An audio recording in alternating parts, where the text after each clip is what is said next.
for the first time in 10 to 12 years, I look at the NBA, which I've watched for 4 decades, and I say this now with Ben Simmons. Hey, LeBron, we're good, bro. You can go.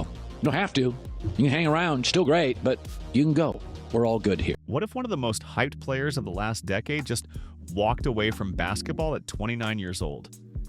Not because of money, not because he stopped caring about the game, but because of something he's been hinting at for years. Something most fans ignored. Ben Simmons' name has become a punchline in NBA circles. People joke about him refusing to shoot, about his soft mentality, or how he's stealing money. But the real reason he might retire right now? It's a story that goes much deeper, and once you hear it, you'll see why this was always coming. Recently, Knicks reporter Stefan Bondi dropped a bombshell. Simmons is not only drawing interest from New York and another unnamed team, but he's seriously questioning whether he even wants to keep playing in the NBA next season. Think about that. This isn't a guy who's washed up at 37 or a vet who's lost the fire. He's 29 years old. He should be entering his prime. And yet insiders say he's already thinking about walking away. So how did we get here? Why would someone with teams still calling decide he might rather quit than keep hooping? Not long ago, Simmons was on top of the world. He had just signed a 5-year, $177 million Supermax contract, the kind of deal reserved for true franchise players. Year 1, he looked the part. He was an all-star. But then the nightmare started. He missed the entire second year. Year 3 and 4? Barely played. By the end, his contract wasn't just bad, it was being called the worst in the NBA. And you could tell Simmons felt the weight of it. Fans never let him forget. Social media was brutal, and every time he stepped on the court, the chatter was louder than the cheers. Then, in a shocking move just before training camp, Simmons fired his agent, Bernie Lee. That almost never happens. Players don't drop their representation a month before the season unless they're furious. Clearly, Simmons felt like he wasn't getting the offers he deserved, and he blamed his own agent for it. But firing an agent doesn't fix the real problem, because the truth is, Simmons' issues weren't just about money. Even as teams considered giving him another chance, one detail kept coming up in reports. Simmons wasn't willing to settle. He wanted more than a minimum contract. That's a tough sell when you've barely been on the floor for 3 years. Especially when you compare him to guys like Russell Westbrook, a former MVP who already has more than $500 million in career earnings. Westbrook doesn't care. He'll play for anyone, for any amount, just to hoop. Meanwhile, Simmons, younger, less accomplished, and with more questions hanging over him, was turning teams off with his demands. And it wasn't just about dollars, it was the perception. Simmons was still acting like the star he once was, while the league saw him as a gamble. But to understand why that perception is so strong, we need to rewind. Because Simmons wasn't always the butt of jokes. In fact, not that long ago, he was considered the future of the league. Go back to his rookie season. Simmons instantly made waves, averaging 16 points, 8 rebounds, and 8 assists as a rookie. He helped the Sixers lock up the 3 seed and looked like a new kind of point forward. He went head-to-head with Donovan Mitchell for Rookie of the Year. Fans were split, but Simmons won because of his all-around game. Mitchell's camp and Jazz fans never forgot it. That rivalry shaped the way Utah fans saw him forever. And it didn't stop there. By 2021, Simmons had elevated himself to being considered one of the best defenders alive. Rudy Gobert barely edged him out for Defensive Player of the Year. Analysts were debating who's the best defender in the world, Gobert or Simmons.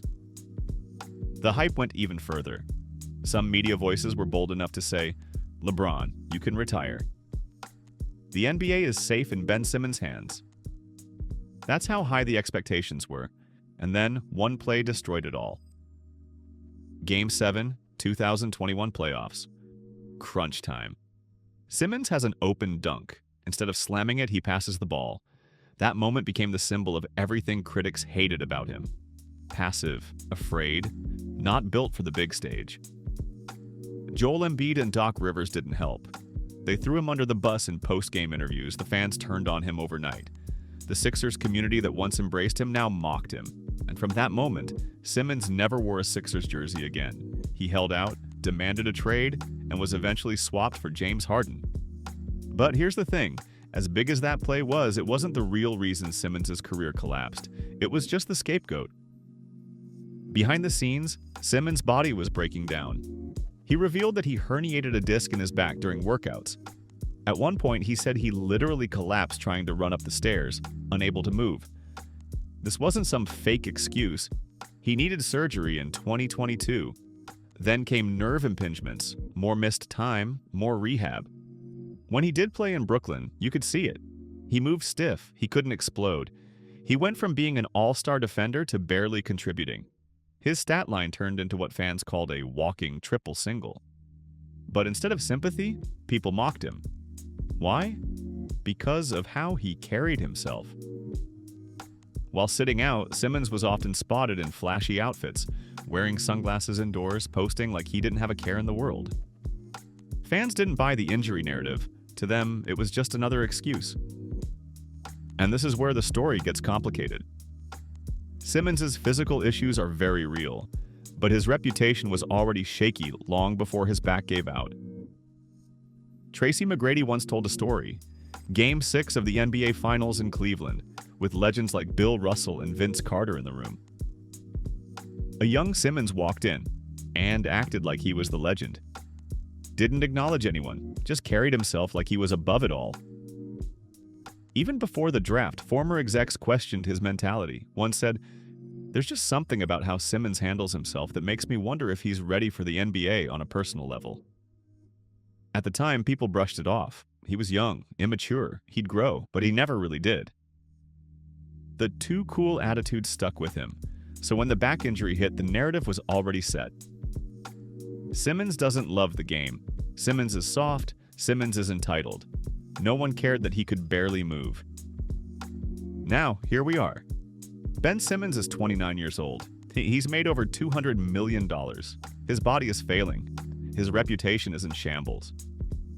To some fans, if he retires tomorrow, he'll go down as a bust, a player who never lived up to the hype. To others, he's a victim of timing, an all-star defender whose career was derailed by injuries at the exact moment the world turned against him. The truth might be somewhere in between. Simmons wasn't the hard-working grinder fans wanted him to be, but he also wasn't the fraud people painted him as. He was a talented star whose body and attitude collided at the worst possible time. So if Ben Simmons walks away tomorrow, the question isn't just whether he quit on basketball, it's whether basketball and the people watching it quit on him first.